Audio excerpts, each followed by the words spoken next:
Today we are going to discuss Henrik Ibsen's play, A Doll's House. Ibsen was a 19th century Norwegian playwright. He is often called the father of modern prose drama. He is also considered the father of modernism. You might have heard the term modernism. Modernism is a term used to refer to heterogeneous movements and tendencies in different arts. The common characteristics of modernism include a disenchantment with traditional forms of artistic expression, radical experimentation, and questioning of norms. In D.H. Lawrence's words, modernism showed the world the possibility of living without believing in an official version of reality. It is in this sense that A Doll's House is called a modern play. The early features of modernism became apparent late in 19th century. But the movement reached its climax during the years between the two world wars, that is between 1918 and 1939. A few facts about Ibsen's life might throw some light on his place. Henrik Ibsen was born in 1828 into a well-to-do merchant family at Skien, spelt as S-K-I-E-N, in Norway. When he was 7, his father's financial condition began to decline. Let us remember in this connection that financial problems are a major theme in many of Ibsen's plays, including A Doll's House. Ibsen's mother was a woman who represented sacrificial domesticity. She devoted her lifetime to her husband and children. Perhaps it was the condition of his silently suffering mother which inspired Ibsen's desire to redress women's powerlessness and question traditional female roles. When Ibsen grew up, he had an affair with a servant girl, and in this affair he had an illegitimate child. Illegitimacy is a major theme in some of his plays, such as The Wild Duck. Ibsen served as an apprentice pharmacist for some time, but he soon started writing plays. He also started working for different theatrical houses and was involved in the production of plays. His first plays failed to produce any impact. During Ibsen's time, European theatre was expected to showcase traditional family values, but Ibsen showed the courage to examine the hard realities that lay behind the facades of piety and propriety. For instance, he had the guts to mention sexually transmitted diseases in his play Ghosts, to the chagrin of his conservative audience. It is one of the last nails in the coffin of Victorian morality. No wonder many of his contemporaries found Ibsen's plays scandalous and disturbing. With a critical eye and fearless inquiry, Ibsen reveals the hypocritical morality and blatant injustice of European society. Thus, he inspired modernism not only in art but also in life.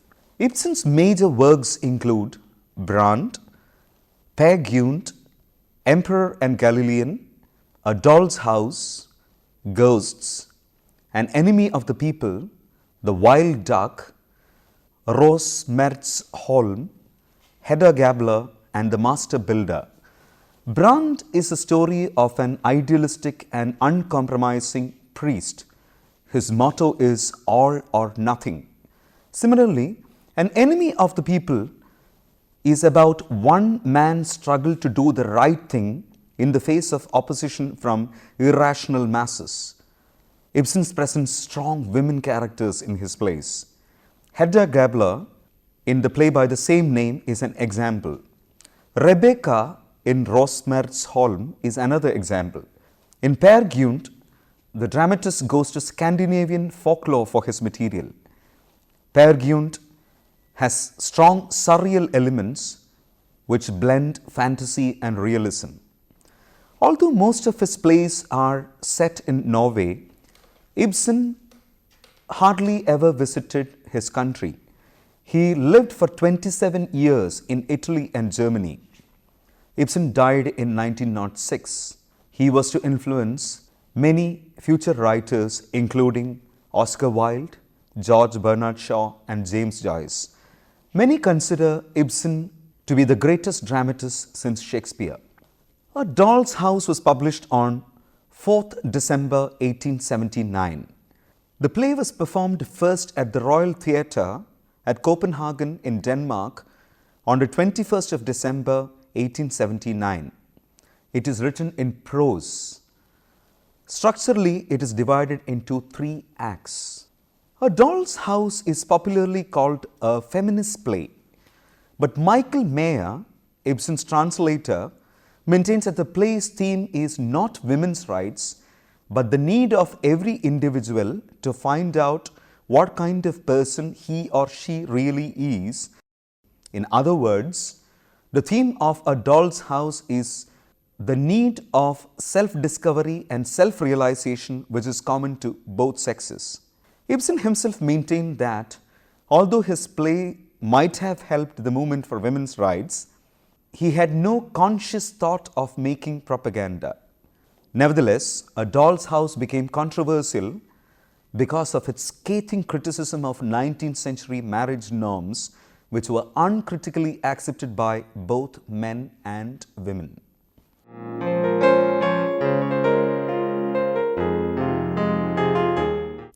The plot of a play is enacted by its characters. The characters of A Doll's House are Torvald Helmer, a lawyer; Nora Helmer, Torvald's wife; Dr. Rank, Torvald's close friend; Mrs. Linder, Nora's childhood friend; Niels Krogstad, a bank clerk. There are also some minor characters in the play. They are the Helmer's 3 young children, Ivor, Emmy, and Bob; Anne-Marie, the nurse; Helen, a maid; and the delivery boy. A Doll's House was loosely based on the life of Laura Keeler, who was a friend of Ibsen's. Much that happened between Nora and Torvald happened to Laura and her husband Victor. An important exception was the forged signature, which was the basis of Nora's loan. When Victor found out about Nora's secret loan, he divorced her and had her committed to an asylum. 2 years later, she returned to her husband and children. She went on to become a well-known author.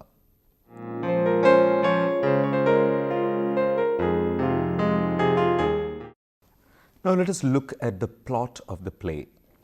A Doll's House is set in an unnamed Norwegian town. The action of the play takes place in the home of the Helmer family. When the play opens, Nora Helmer returns from her Christmas shopping. Her husband, who is in the study, comes out to banter with her. The couple discusses the family's finances. Recently, Torvald Helmer has got a job in a bank. He has become the vice president of the bank. Torvald expresses his horror of debt. This is significant because the play is built around debt which Nora had incurred in the past. We notice that in the conversation between Nora and Torvald, he treats her like a child. Having got used to this indulgence, she also behaves childishly. An old friend of Nora's named Christine Linder arrives at the Helmer's home. She is a childless widow. Now she is moving into the city to try for work. Nora confides to Christine that she once borrowed money from a disgraced lawyer named Niels Krogstad. This was for her husband's treatment while he was very ill. But she has not revealed this to him so as not to hurt his pride. She has been repaying the debt, secretly copying papers by hand. Nora asked Torvald to give Christine a position as a secretary in the bank. After some time, Krogstad arrives. He is worried that he will be fired from his job. He seeks Nora's assistance in keeping the job, but Nora is reluctant to help. Now Krogstad reveals that he knows Nora committed forgery on the bond she had signed in order to get a loan from him. During Ibsen's time, a woman needed a male co-signatory. The legal document would be valid only then. Of course, her father's signature was on the bond, but it was dated 3 days after his death. Nora admits that she had forged her father's signature. Forgery is a legal offense.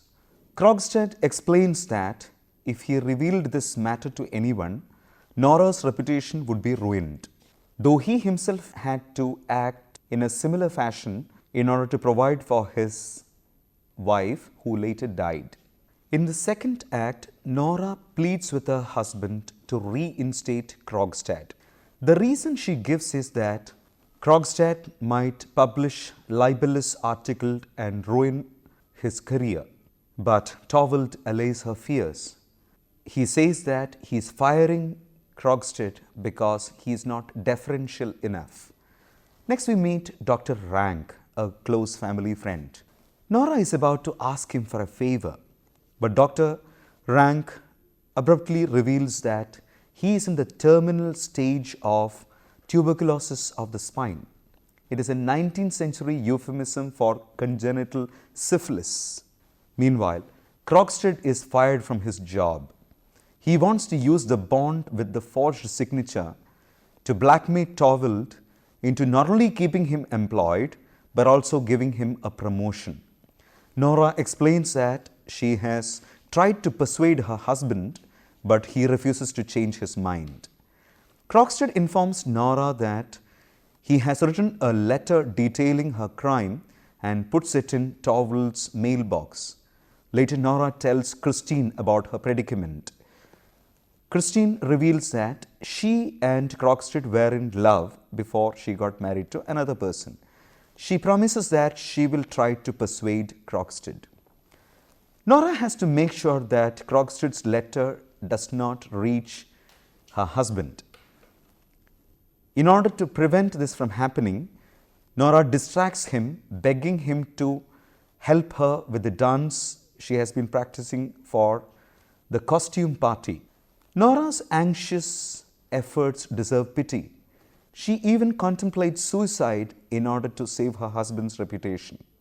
In the third and final act, Christine speaks to Krogstad.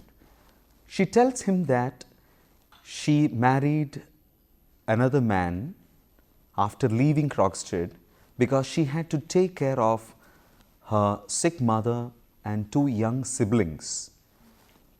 Now she has returned to him to offer him her love. This is not a tactic. She believes that he would not have indulged in unethical behavior if she had not abandoned him. Christine's words move Krogstad.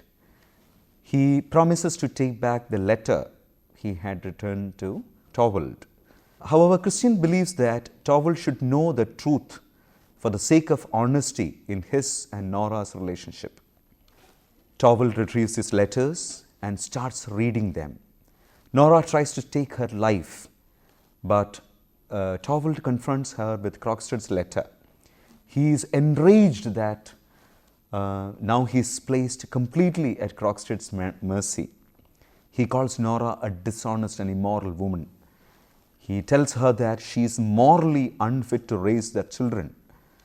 He does not want to throw her out of the house, but says that hereafter their marriage will be a matter of appearances. Krogstad returns the papers and apologizes for his actions. Torvald burns the papers and he is relieved. Now he decides to take back his harsh words to his wife, and he says that he forgives her. But Nora realizes that her husband is a selfish, weak and narcissistic man. Torvald explains that when a man has forgiven his wife, it makes him love her all the more because she is totally dependent upon him like a child. He does not even consider the fact that she had committed forgery to save his life and the peace of his mind. Nora takes a critical decision. She decided to leave her home, husband and children in order to discover her true personality. She says that she has been treated like a doll both by her father and by her husband. Torvald reminds her that she has her duties as a wife and mother. But Nora replies that her first duties are to herself. She cannot be a good wife or a mother till she has learned to be more than a plaything. She has now realized that their marriage has been based on illusions, fantasies, and pretensions. Now she has to face reality. The play ends when Nora leaves the house, slamming the door behind her. Under what dramatic genre can we classify A Doll's House? Is it a comedy? Is it a tragedy? It is variously called a realistic play, a naturalistic play, and a problem play. Ibsen himself called it a modern tragedy. It is a tragedy not because there is no reconciliation or reunion between Nora and Torvald. It is a tragedy because the social situation which the play presents itself is tragic for women. In Ibsen's own words, and I quote, "A woman cannot be herself in modern society since it is an exclusively male society, with laws made by men and with prosecutors and judges who assess feminine conduct from a masculine standpoint." Unquote.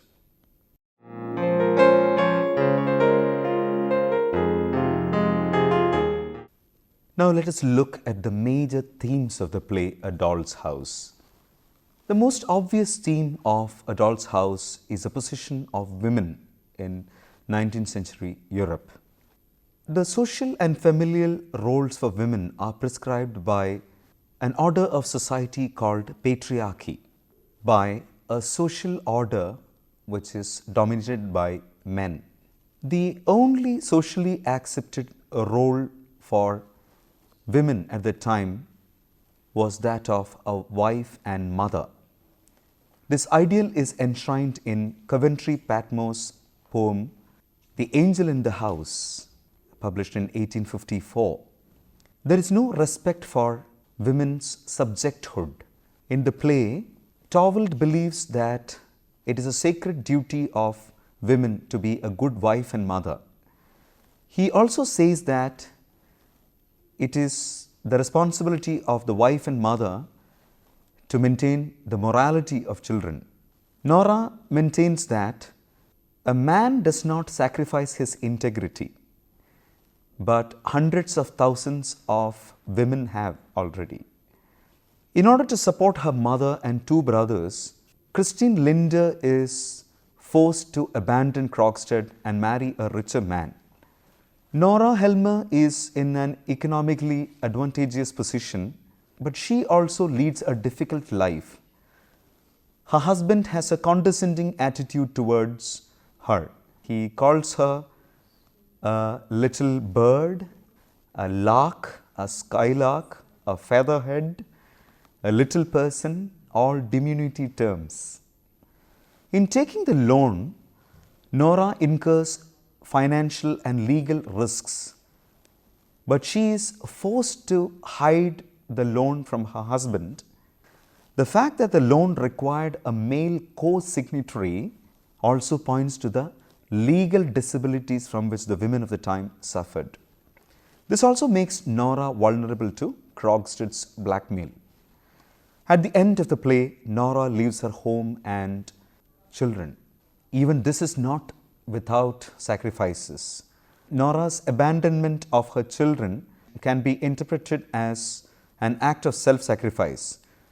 She has to leave them despite her great love for them. The play A Doll's House is built around a contrast between appearance and reality. As the plot advances, appearances prove to be misleading veneers that mask the reality of the play's characters and their situations. Our first impressions of Nora, Torvald, and Krogstad substantially change in the course of the play. At the beginning, Nora appears to be a silly and childish woman, but as the play progresses, we see her as an intelligent, motivated, and hardworking person. By the time the play ends, she has emerged as an intelligent and self-willed and independent individual. This surprises even her husband. The characters are also deceived by their long-held impressions of other characters. Nora has always believed that Torvald is a strong man and a loving husband.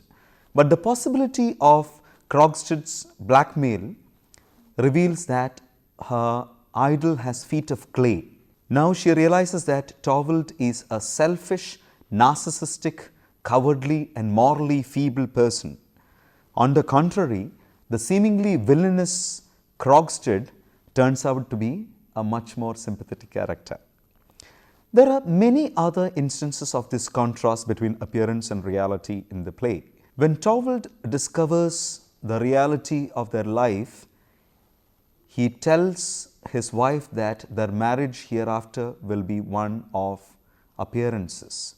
Perhaps the greatest contrast in the play is between the facade of a happy family life and the ideologies that are concealed by this facade. Behind the facade lie hard realities: the oppression of women, disregard of their personalities and aspirations, and serious social, legal, and cultural constraints. In other words, beneath the veneer of social approval lies what we may call the lie of life. There are other skeletons also in the cupboard of the play. For example, Dr. Rank has inherited congenital syphilis. He got it from his father, who led a sexually indulgent life. He is compelled to speak in euphemisms in order to keep up appearances. Financial problems are a major concern in A Doll's House. The very first conversation between the husband and wife mention family finances. Nora is relieved that she does not have to work as hard as she did earlier because her husband has got a promotion now. In the past, she had to forge her father's signature and borrow money for her husband's treatment. And Krogstad has to do unethical things both in the past and the present for survival. In the case of Torvald, the focus upon resources grows into a tendency to privilege money and material goods over people. His bourgeois notion of home has a monetary basis. His manhood depends upon financial independence. He says, a home that depends on loans and debt is not beautiful because it is not free. He switched jobs to a bank, and at the bank he deals with money.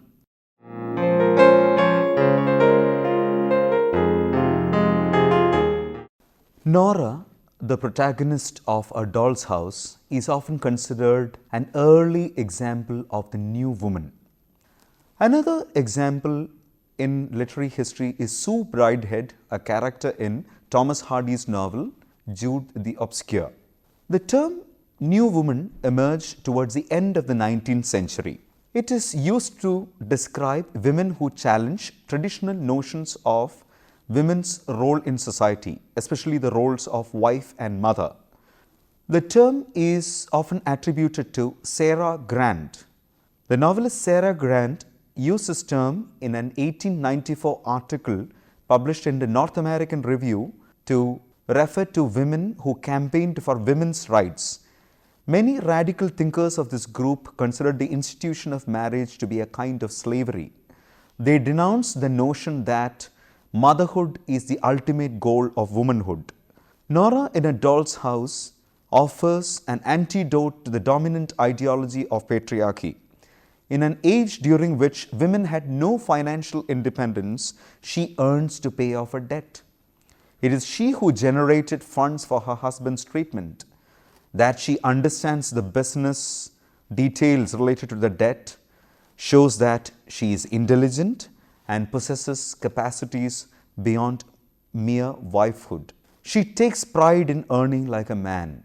At the end of the play, she shows the courage to defy inherited notions concerning women's role in society. To 19th century Europeans, nothing was holier than the sacred covenant of marriage. So Nora's walking out on her husband and children was so revolutionary a gesture that it caused a scandal. One critic noted that slammed door reverberated across the roof of the world. Traditional duties of motherhood cannot hold Nora back. When her husband reminds her of the maternal duty to educate her children, she replies, "I must try and educate myself." This is the new generation woman who wants the world to respect her subjecthood. She wants moral and cultural independence. She wants to find herself and her role in the larger world.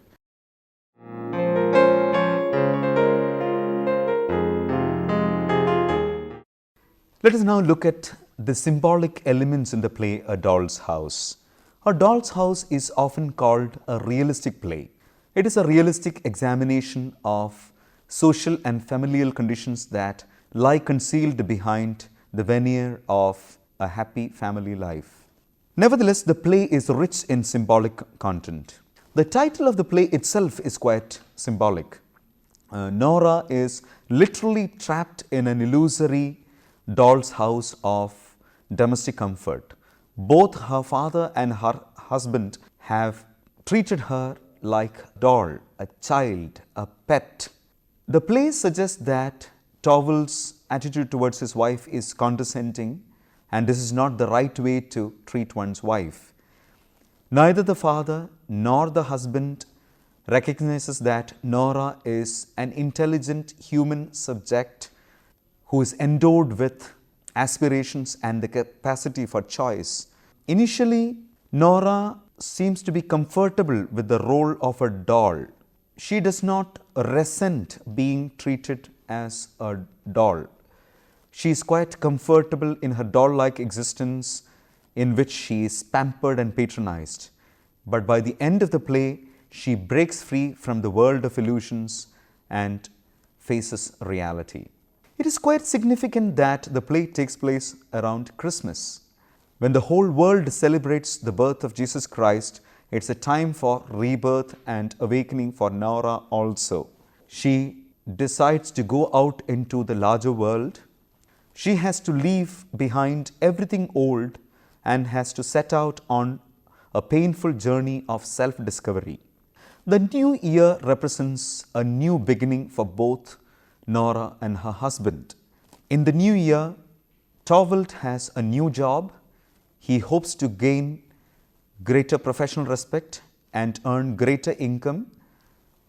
Nora also looks forward to the time when she can finish the repayment of her loan so that she is free from the agonies of yesteryears. But by the time the play ends, the new year has come to represent entirely different things. Now both Nora and Towel have to become new people. They have to face radical choices. Among the stage props of the play, we find a lamp. The lamp indicates Nora's need for some light in order to look at the hard realities of her life. Light illustrates Nora's personal journey of self-discovery. Both light and enlightenment function as metaphors for the much needed understanding of intricacies of personal and social life.